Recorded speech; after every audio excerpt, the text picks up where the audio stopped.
If you worry about what other people think, soon enough, you will be on the sidelines of your life.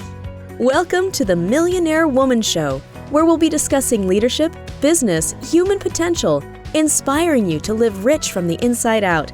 Unlock your creativity, stretch out of your comfort zone, break through your barriers, take inspired action, and achieve epic results. Now here's your host, three-time best-selling author, speaker, and certified executive coach, Debra Kasowski.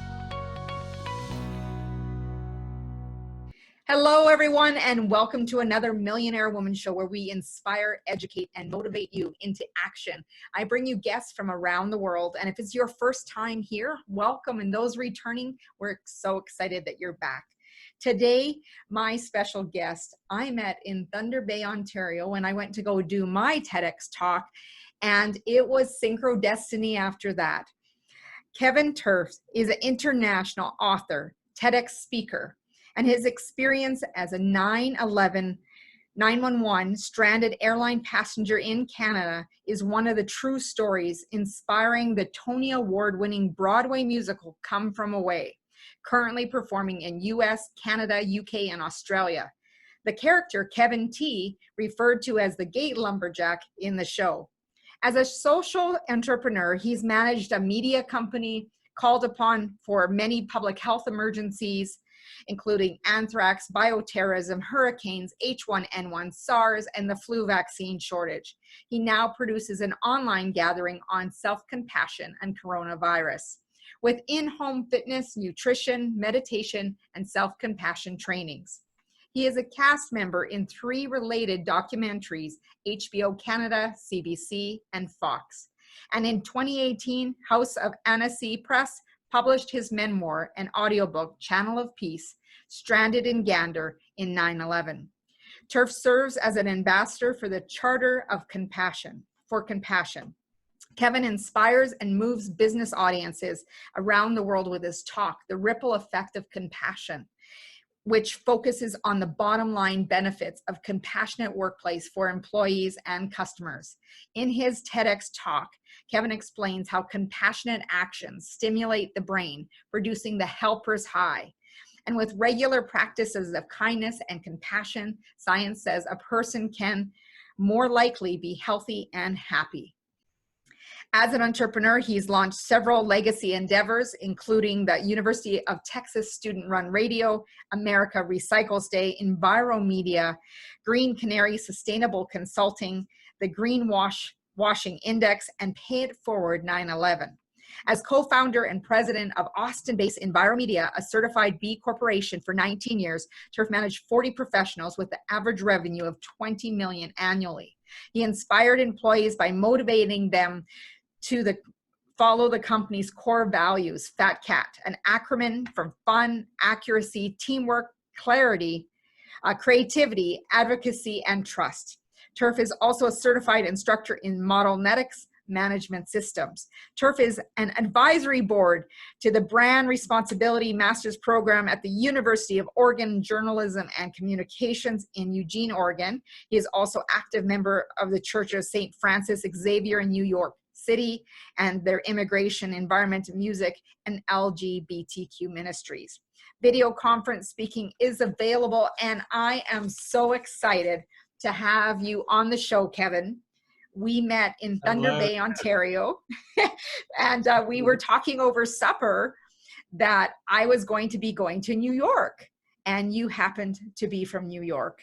And after that, I got to, it was just a couple weeks later, I flew into New York, and you had organized that I could meet your, how you call the doppelganger?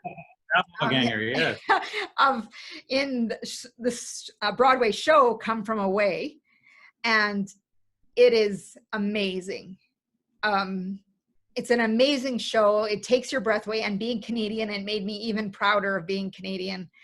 But one of the biggest things that it made me realize, because I've also read your book, Channel of Peace, it's behind you, that out of dire circumstance, being stranded on a plane in 9/11, to being able to share a story of compassion, reminds us that every day, that no matter what adversities that we're facing, there's so much powerful good that can come from it. And you talk about the helpers, but I want to just backtrack a little bit and ask you this. When they told you, and maybe I remember they didn't tell you right away, that they were diverting that plane on 9/11, what were the thoughts going through your head? Well, thank you, Deb. Thank you for that very kind introduction. And so my story, which does a lot of my life, goes back to what happened on that tragic day on 9/11, and how what I witnessed, the compassion I witnessed, was really changed my view on seeing the better side of humanity. But back on that day, I was flying with my former partner. His name is Kevin as well, and we were flying from Paris back to Austin, Texas. And we were scheduled to land on September 11th, about 11 a.m. in New York City. And so we're flying across the Atlantic Ocean, and I noticed a sudden drop in elevation and a sharp turn to the right. And I knew it was too soon for us to be landing. And so I looked up. At the time, they had the GPS monitor up on the top of the, one monitor on the ceiling of the plane. And so I remember seeing we were flying north all of a sudden. And I thought that was strange. And the pilot suddenly came on, and we were on an Air France plane. And so he spoke first in French, but he used the word terrorism in English. And I turned to my partner. I said, "Did he just say terrorism?" And he wasn't paying attention. And so he said, "I don't know." And so then the pilot came on and broken English said, "Due to a terrorist attack in the United States, we'll be landing in Gander." Now, I didn't know what any of that meant. I didn't know where Gander was, if it was in Canada or Iceland, or all I knew, it looked like we were flying to the North Pole. So about an hour later, we landed on that giant runway. Gander, Newfoundland, was an airport that was built during World War II for British and American forces and Canadian forces to fly back and forth during the war. And the town really grew around that airport. And so they had a big runway, and we were on a giant jumbo jet. Well, we were about I think the fourth or the sixth jumbo jet to land, and we taxied onto the tarmac. But there's, the Gander Airport there's a tiny terminal there that, couldn't even barely fit one jumbo jet. All of a sudden, there's another and another and another landing, one after the other, 38 planes. Ultimately, a town of 9,000 inherited 7,000 refugees from 90 countries. And so that was, it was a scary time because we didn't know. We sat on the plane. Ultimately, we were on that plane for 15 hours. And so it was not a great experience, but we were safe, and it was really okay. But then the hard part was not knowing. Ultimately, they did tell us about the attacks on the World Trade Center and the Pentagon and the flight that went down in Pennsylvania. And it was just really unbelievable. And because we couldn't see it, no one had cell phones and Google and internet coverage. And so the not knowing was probably the hardest part. Yeah. So knowing that there was uncertainty that existed then, I'm also curious, when you face uncertainty today, have you brought any lessons with you of how you face uncertainty? Oh, absolutely. I think really it was such a gift to land there in Gander, providential perhaps, because when I tell the story of what happened there, of how they invited us all into their schools and churches and into their homes. And when I came back to Texas, I wondered, would a small town of 9,000, would they do the same? And I really wasn't sure. Mm-hmm. And but what we witnessed was the remarkable acts of compassion. And so and in today's times, I've got this face mask here I'm going to show you. It says compassion. now more than ever. And it's from the 9/11 memorial. They're printing these masks. Wearing a mask is an act of compassion. And when some people, they get confused or perhaps not aware of the different definitions, and I've learned this through going through compassion integrity training with the Charter for Compassion. Mm-hmm. There are differences between sympathy, empathy, and compassion. Now, we all know what sympathy is. We have sympathy for someone who's in pain or have a loss. But then empathy, now we could say that the people of Gander, they could have been empathetic if they would have sent thoughts and prayers, like we often do on social media, out to the plains and all the people stuck there for hours. But when they allowed us into their town and closed the school and closed the churches and closed the hockey rink, for goodness sake, that is to engage in the compassion of those who are suffering. Mm-hmm. And when that, to me, is one of my favorite, or my preferred definition of compassion, to engage in the suffering of others. And so that's what they did. They had to put their lives on hold, and they began to provide our most basic human needs of food, clothing, shelter, information, the same things that refugees see all over the world. And so, all the way back now, 16 years later, all of a sudden there's a musical about this story, and how crazy is that? And my life has, just been one crazy, surreal thing after another with, 5 or 6 different men who play Kevin T all around the world telling this story. And it's an honor. But in one of the things, I don't get paid for this show. Unfortunately, all the shows are shuttered right now because of the pandemic. But it will come from where it will definitely be back, probably in every place that it's playing now or has been. And so I had this awakening in 2016 that was a spiritual awakening where I felt that there's a song, as you remember in the show, where this character playing me sings, "Make me a channel of your peace." Well, it's based on a true thing that happened after 9/11. After we were in Gander and treated to this remarkable hospitality, we got sent back to France. We were sent to a second country that we didn't want to be in. We wanted to be home near our family and friends. Mm-hmm. And but that song did go through my head when I was at Notre Dame. I went to Notre Dame to pray, and they were having a mass. The French were having a mass being held for Americans, people from a different country. They had a moment of silence in their country for what was happening in my country. And again, I said, would we do the same? And I don't think so. It was just a remarkable, thing for me. And so I knew that I had to keep the spirit of what I saw there alive. And so I've been trying to do that throughout my life.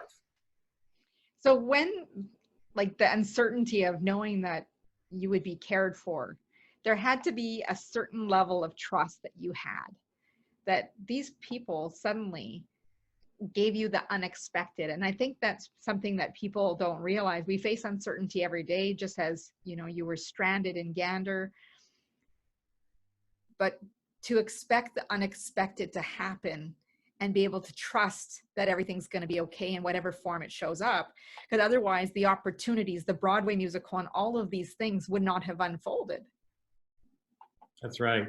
Yeah, no, I think it is, when you mentioned Synchro Destiny, that's a concept that I learned about that Deepak Chopra discusses, and I believe it has its roots in the Hindu religion.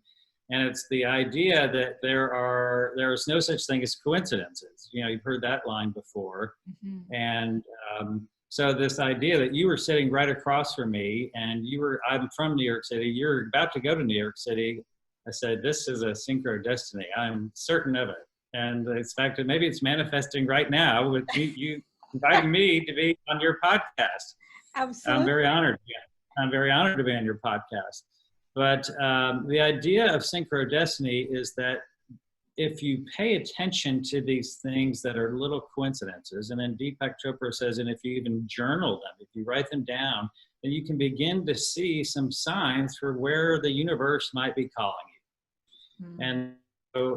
I've been more open to these types of things than I ever have been. And, that's what led me to move to New York City to join a church so that I could help immigrants and refugees, which I'd never done that before. Ultimately, it's what brought me. I'm now back in Austin, Texas, and starting a new job, going back to my environmental roots. I'm now working with the Environmental Defense Fund. So all of these things, and even like right outside on my balcony, there's these 4 barn swallows that keep showing up to my balcony. And they're these beautiful birds, and they just spin around, and they'll come and they'll plant themselves right on my balcony, and they don't care if I open the door and talk to them. And so anyway, there's some sort of spiritual meaning and some sort of, there's something there. And so it's just, looking for those signs, I think, is important, especially in these times when we are in unprecedented chaos. And, so I do think, in fact, what's happening in Newfoundland now, this is just an example of how these people are showing the rest of the world how we should treat each other. Newfoundland has 0 cases. They had like 130 of COVID cases. They got it down to 0, but the people there, they still wear masks. They still social distance. They're trying to protect others. It's not just about me. It's protecting others and keeping the people there that live on the rock safe. And so I appreciate that, and I wish more of people in America right now would take a lesson from Gander. Yes. And back when it was Christmas time, you had a whole bunch of little videos going, and I did one representing the helpers, that where there can be helpers in our communities. And I think during this time, it's a great way to talk about how compassion and helping, because I know that's what you share with everyone, is looking for those helpers. Right. So that's what we saw in Gander. They were all helpers. There wasn't a single person in that town of 7,000 that wasn't helping to cook food or provide rides to, places, or to, provide literally the, clothes out of their closet for people to wear, or the sheets and towels and their bedding. And so having done research on this, and what happened was, I talked to you about when I came back to Texas, and I wanted to pay the people of Gander back, but they just said, no, you would do the same. And what they're talking about there, Deb, is the golden rule, which is treat others as you want to be treated. I did not know that the golden rule is in every religion in the world. Some variation of it said it a different way. And so because they said, don't worry about paying us for the food and the phone calls, whatever, you would do the same. I thought, well, on the first anniversary of 9/11, I have to do the same. So I closed my company in Austin. I had 40 employees, and I handed out $100 bills. And I said, go out and do random acts of kindness. Use this money however you want, whether it's to an individual or 100 individuals or a charity, what have you. So people would go out in teams of 2, they would do this and decide how to spend the money, and they would come back and talk about what happened. And the reactions from people is when I started witnessing what is commonly called as the helper's high. That people, they would tell a story about buying someone a cup of coffee, and they would break down into tears. They would say, I had no idea how much we don't look at each other in the eyes anymore. Or that maybe, they felt this common connection with a stranger that we, so many of us grew up with the word stranger danger in our lives. And so we are fearful and disconnected from the strangers around us, but that doing these random acts of kindness is a way to connect with humanity. And so what this research shows is that the chemicals in your brain, the love chemicals, it's the same equivalent. When you do a random act of kindness, it's the same thing a runner gets when they get a runner's high. They might go run 4 miles, and they have this feeling of euphoria. So your blood pressure goes down, and you just feel great and you feel positive. Well, like in today's times when we are under so much stress and there's so many people are depressed, doing random act of kindness, like you do with your shoebox at project at Christmas. I mean, you and the people that you work with, I saw on the video, they certainly, indeed, they were having the helper's high after helping somebody else. Yeah. So in what ways do you think that people can bring more compassion to their workplaces, to their lives? What can they do in their communities right now? I know, when coronavirus started, and I like to keep these evergreen, but Corona's not going away anytime soon, this COVID. But initially it was kind of like an acute stress, right? But now this acute stress has turned into a chronic stress where the threat of it is around us all the time. So we're becoming hyper vigilant. Some people may be more complacent, but always on guard and feeling, more anxious. So when we see people moving to that, I've even heard the term COVID or coronavirus fatigue. How can we get people to move from shifting on that focus of fear and anxiety to a place of compassion, and not only for their community, but for themselves? So please share with us, tips for self as well as your community. Sure. So there's something called the compassion continuum that I was taught through the Charter for Compassion. It starts with self-compassion, that only when you take care of yourself first, then you can be more likely to engage in the suffering of others. Now, one challenge with that is that some people think that self-compassion is where we start and stop, that it's all about me. Now, yes, you do need to take care of yourself. Actually, going back to Deepak Chopra again, he did just recently, he's been doing a video series, and he said they did a study, and the number one thing that can be a predictor if someone has joy in their life is if they have good sleep, if they sleep well. And so doing things to try to make sure that you sleep well is, good. Having exercise, doing prayer or meditation, getting outdoors, being with nature. I've been probably more active during this pandemic than any time, but because that's the only way I can get outside and walk or ride a bike. And and it is not easy. I'll be honest, I've been lonely. I'm a single gay man. If there's anybody out there who wants to hit me up, I can do that. But so it's hard for an extrovert who has to stay at home and work from home, and but nowhere near as hard as the suffering that's going on all around us. There's so many opportunities to help others. People who, if you have a job, look for ways that you can help people right around you in your own neighborhood, and then even beyond. And so that could be as simple. One simple tip for compassion is called active listening.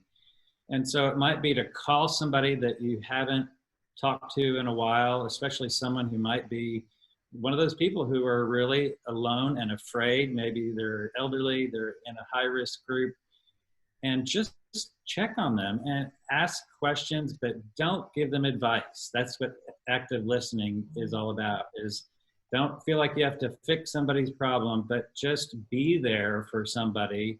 And, the chances are they're going to say, thank you so much for calling. Because I think we are all living in this time of fear. And so that the more that we can connect, I think that's something, very tangible and easy to do, and it's free. Beyond that, I think that we need to all be thinking of ways that there are so many people now across the world who are suffering from this disease, either economically, or they have become sick, or they have, they've lost someone. They're trying to mourn. And so each of those categories, we might know somebody who's in a category like that. And so, how can we share what we have, whether it's food from our pantry or making a donation to a food organization that helps those who need to eat, and some shelter for the homeless, giving money to help people I mean, I think we have to take care of people and to get everybody to have their basic human needs met of food, clothing, and shelter.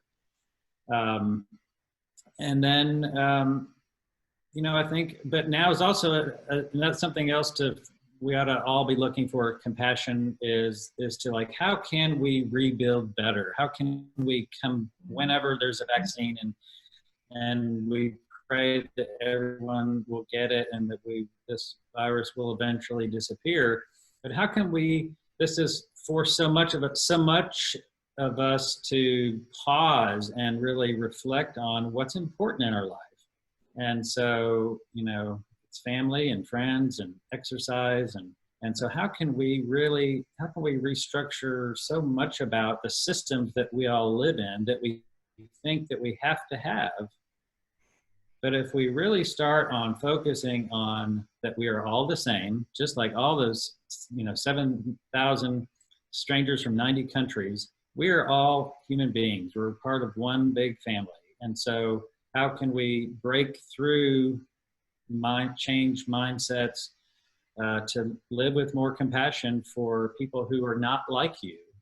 And I think we can help, you know, break down some of the racial barriers, break down the class barriers. It will not be easy and it will not happen overnight, but we have to try. Yeah.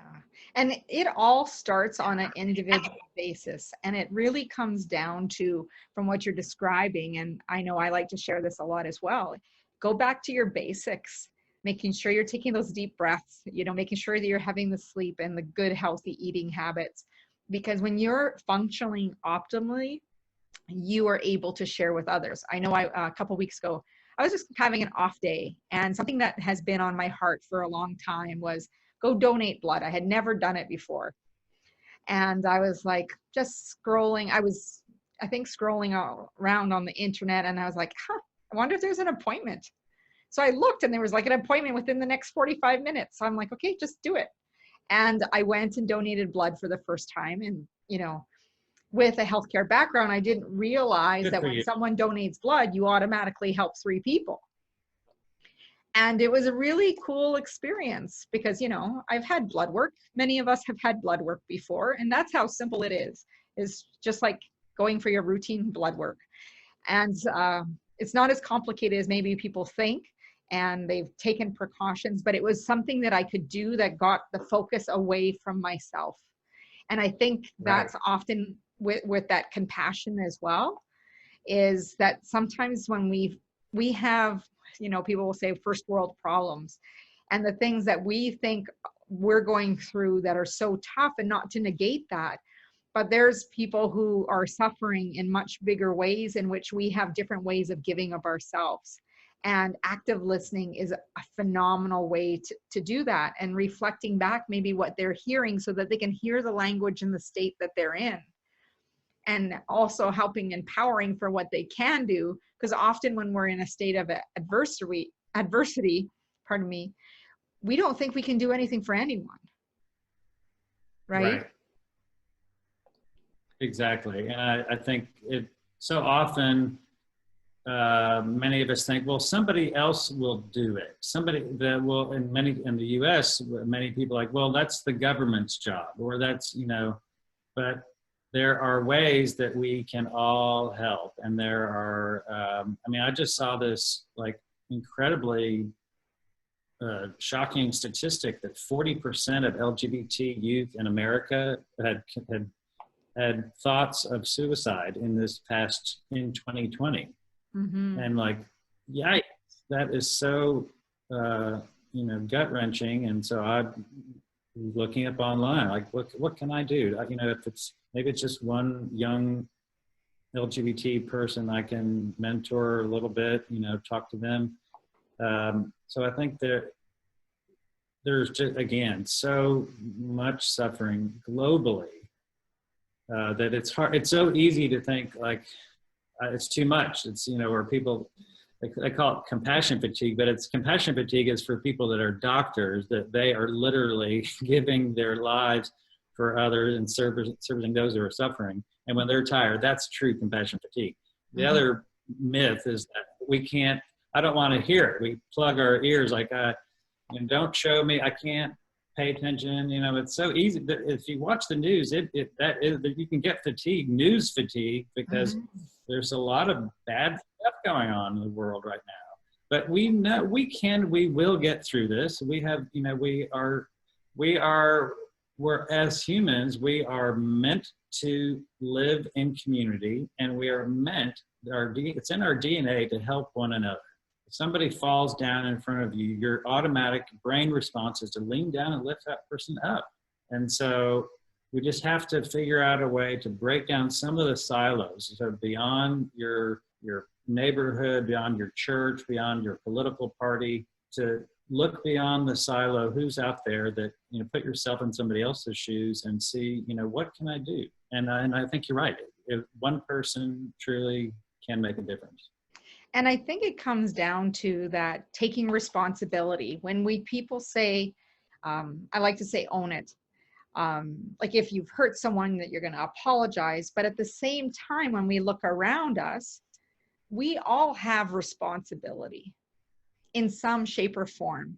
If you're complaining about something, you have a responsibility. Are you going to complain about it, or can you do something about it? If you're going to blame somebody for something, what part did you play in that? It's never tends to be one person in finding fault in another person.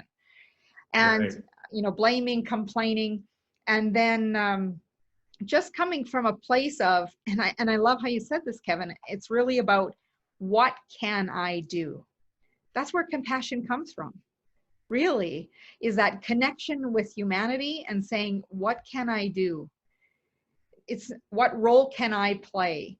Am I going to promote it by not doing anything, like la, la, la, la, you know, like not hearing or wanting to see what's happening in front of me? Or am I going to take charge in an individual way of what can I do? And like you said, there's so many things. And the simplest thing is taking time to listen to someone, providing resources and direction, that maybe they feel lost and they just need someone to give them the right path. And I still think about when I read the book and you shared, you know, I forget the woman's name, pardon me, in the community of Gander, that she got her kids to go buy all the chicken and all the grocery stores out of her own pocket. Right? She wasn't concerned about it. She just wanted to make sure they was fed. And you said, you know, we were expecting, you know, grilled cheese sandwiches, maybe pizza slices, Right. and that's not what you got. No, we had the most amazing meal. It was better than anything we had in our European vacation. They had purchased 250 and made stuffed chicken breast. It tasted fantastic. I mean, like, and it was, so I equate it was like the loaves and fishes story in the Bible, the feeding the 5,000. Like, where do you get 250 chickens on short notice? The reality is, she and her colleagues, they went to there's only 3 grocery stores in Gander. They went to all of them and bought up all the chicken. So if you lived in Gander that week, guess what you weren't having? Chicken breast. Because we had them on our plane. Not everybody was that fortunate, but the woman who did that, she still works at the College of North Atlantic, which was our refugee shelter. And so she and I are still friends. And every time I go there, I go and see her. Yeah. And as we were talking about the unexpected out of the uncertainty, one of the other things is that I remember about kissing the fish. So can you tell us a little bit more about that? Sure. Well, in fact, one of the you know, downers of this year for me was I was scheduled to bring a tour of musical theater fans, people that love Come From Away, to bring them back to Newfoundland. And we were going to do a Pay It Forward 9/11 tour of Newfoundland. And so I was going to get people, and I was going to do my tradition of handing out $100 to the people in our tour group. And we were going to go across St. John's and Gander and do random acts of kindness there. But you know, with the pandemic and our borders are still closed, so that's been postponed until next year. We'll do it next year. We'll, believe it or not, will be the 20th anniversary of 9/11. It's hard to believe it's been that long. But so I'm excited to be able to do that, and it's just so important that we look for these stories. And there are people that are really big fans of the musical. They cannot wait for these shows to be reopened, because even though perhaps, you know, with the pandemic, you know, the lives lost, the tragedy, there's a million more musicals that could be written on based on what's going on this year. But this is one that it speaks to the heart and about our common humanity. And that's why I think that it resonates so well. And I'm just very honored to have a role in it. So the fish, the screech. Oh, fish! I didn't say. Yeah. So Yeah. yes. So on this tour, whenever you go to Newfoundland, you can become an honorary Newfoundlander if you kiss the codfish, and it's called a ceremony called the screech-in, and I did do it. I kissed the fish, and you drink a shot of screech rum, and you drink the screech rum, and then you kiss the fish. You got to eat these salty crackers, and then you have to say these tongue twisters, and it's really fun. And so anybody that goes there pretty much gets to become an honorary Newfoundlander if you kiss the fish. That is a great way to become an honorary member, because it's something that you're never going to forget. It puts you in a really uncomfortable position and stepping out of the comfort zone, which we often talk about on our show. It's about shifting mindsets, taking up on challenges, and moving forward. And that pay it forward movement is so, so important. And I want to ask you, when it comes to paying it forward, what is one of your most powerful moments of paying it forward for yourself that you've experienced? Well, I think, and I talk about this in my book, that what I'll never forget was the second or third year that we did this, and we were not doing it to get publicity, but other people, they heard about it and they said, well, our company, we want to do this too, and others, and kept spreading. And then the next thing you know, there's an article in the newspaper about it, and it was really touching. And they went back and found people that had been recipients of the money from a year before. And so anyway, that end of that day, after we had our check-in with the people in our staff, I got a phone call, a voicemail, and there was a man who said, "Hello, Kevin, you don't know me. My name is Vincent. So I was having a terrible day today. I had a flat tire. And I took it to Leal's tire shop in East Austin, and when I went to go pay for it, they said, no, don't worry, it's been taken care of. Something about 9/11. He said, I had no idea what this meant until now I'm reading this article, and it starts off in the article saying something special could happen to you today. And his voice got choked up. He said, and it did. And he was almost ready to cry. He said, I want you to know what you did changed my life. And Deb, you know what it cost to change that man's life? $7. It cost $7 to fix that flat tire. So those little things truly, you know, make a difference. And now it's just, I'm so honored that because of Come From Away, I should remind people, especially that many people in Canada don't know that 9/11 is a national day of service in Canada because of the Canadians that were killed on that day. So I invite everybody to join me. We're going to do it again this year, September 11th. You can find more information at payitforward911.org. And there's the one thing, I'll tell this story now because I didn't get to tell it and I forgot in my TEDx talk. But this beautiful story, this tradition now spread to Ontario, and in Maple Creek, Ontario, there's a teacher who's just on fire with this idea. And what happened is, so I had this idea and I went to the producers of the musical. I said, hey, what do you think about continuing my tradition with the cast, crew, and band of Come From Away? And they said yes. And so for the last few years, they've been giving out $100 bills to teams of the cast and crew. So to a pair in the Toronto cast, they said, oh, we know this teacher who we really love. Let's give our $100 bill to her to do something. But then they said, wait, they had some empathy. They said, that's not enough. We could each put in our own $100. Now we'll give her $300.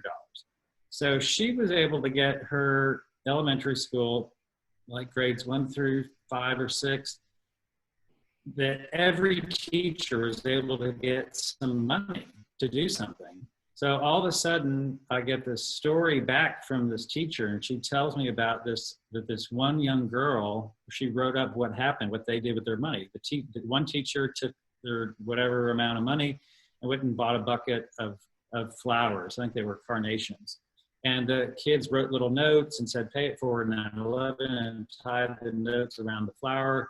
They went to a local market, and this girl says, I saw this woman in the market and she looked like she was having a bad day. And so I handed her the flower, and she looked at it and read it, and she said, oh, well, thank you. And she got teary-eyed. She was starting to cry. And she says, I'll pay you for this. How much do I owe you? And she says, no, it's free. You can just, if you want, you can pay it forward and do something kind for somebody else. And she got very emotional. She says, you have no idea. You are a bright spot for me on a horrible day. She said, my daughter died yesterday. And so what you did has made my day. And so when I hear a story like that, it does show the ripple effect of, something that happened in Gander to me in 2001, and in 2019, it's still having ripple effect of because of how I was treated. Now that woman, somebody made her day, and she really needed the help. Yeah. It chokes me up just here. And I know the story because I heard it, and I've witnessed you celebrating your TED Talk.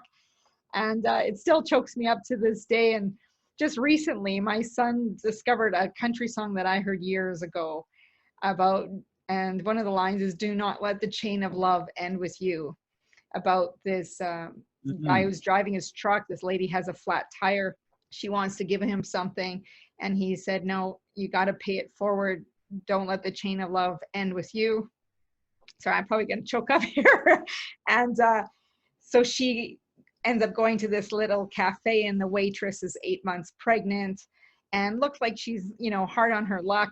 And the lady leaves her a tip saying that I've been in those times before. Please pay it forward. And don't let the chain of love end with you. And later that night, this waitress goes home. I can't believe I'm getting emotional here. Wow. Comes home, and her husband is sleeping in bed, and it's Joe. Joe is the guy who changed the tire. So it came full circle. Oh my God. And I was just like, every time I think of that song, my son plays it, and he just wants to look for a reaction. And here I am giving you the reaction that normally happens. Is that if we give without expectation and we move into that place of compassion, that like in that situation, it came back full circle, but it comes back full circle for what you need. And maybe for them with expecting a new baby, they got what they needed. When you were in Gander, you got the food, you got the clothing, you got all of these basic things, and you formed relationships that have lasted many, many years. And I think the powerful thing about knowing that the Broadway musical came about, and why don't you share also with the listeners how many times you've seen the show? Oh gosh, and one of the last few times the show had just come here to my home state of Texas before everything was canceled. And so when it came here to Austin, I was on show number 54. I'd seen it 54 times, but that's in 5 countries, because also Ireland, UK, Canada, US, across the US, and then Australia. And so it's just been a surreal journey. It's also scheduled to be produced, I think, in Sweden now, and then Argentina. So wonderful, wonderful. Anyway, so it's really great. Canadians should be proud of this story. It is inspiring people, and at a time when we need inspiration. Well, Kevin, I can't thank you enough for joining us on the Millionaire Woman Show. We talk about life, we talk about leadership, and we talk about business often. And you touch all different aspects that I'm sure we could talk about, going green and everything else in another episode. But this one, so much, we need to hear about compassion. We need to hear about paying it forward. And when we're facing uncertainties, to expect the unexpected, because it's often better what we think that it could be and can often be blown away. So I'd love for you, Kevin, to share with everyone how they can stay in touch with you, get a copy of your book. You are truly a phenomenal human being, and I am grateful for Synchro Destinies. Well, thank you. I'm grateful to know you. And yeah, my book, Channel of Peace, Stranded in Gander on 9/11. You can find that at channelofpeacebook.com. My publisher, House of Anansi in Toronto, they have a cool deal. Like if you would like to buy an ebook, they will pay it forward and send an ebook for you to a friend for free. So that's at houseofanansi.com. You can find it at Amazon or Chapters, and then channelofpeacebook.com if you would like to order a signed copy. And then again, my event, which is coming up, payitforward911.org. Thank you again, Kevin, for joining us here on the Millionaire Woman Show. And to all of you listening in, thank you for joining us. Got a little bit of emotion and getting choked up sharing stories with Kevin here today. You can go over to my website at www.debrakasowski.com, where you can, right now, you get your free e-course video format in making habits stick. So whatever goal you're working on, you put in that focus and consistency so that you can make it a reality. I'd also love for you to, jump on over to the YouTube channel, where this will also be available on YouTube. And there's a number of other episodes for you to catch up if you've missed any. On behalf of Kevin and myself, as Muhammad Gandhi said, be the change you wish to see in the world, and go out and make today great.